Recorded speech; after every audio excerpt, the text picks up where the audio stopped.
एनटीपीसीत कर्मचाऱ्यांच्या कार्यालयात गळफास घेऊन आत्महत्या. HR विभागावर गंभीर आरोप. पंचनाम्याच्या विलंबामुळे कंपनीच्या कारभारावर संशय. फताटेवाडी येथील एनटीपीसी कंपनीत आज सुनील कोटाणे यांनी कार्यालयात गळफास घेऊन आत्महत्या केल्याची धक्कादायक घटना घडली.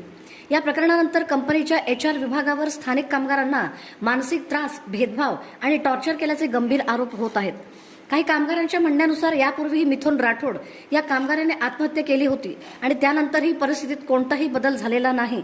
दरम्यान घटनेनंतर पोलिसांनी पंचनामा करण्यास विलंब झाल्याचा आरोपही समोर येत आहे.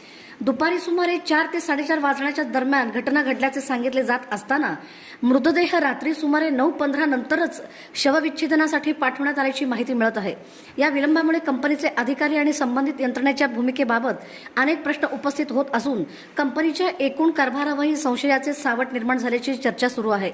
या प्रकरणाची निष्प्रभ आणि सखोल चौकशी करून सत्य समोर आणण्याची मागणी स्थानिक नागरिक आणि कामगारांकडून केली जात आहे.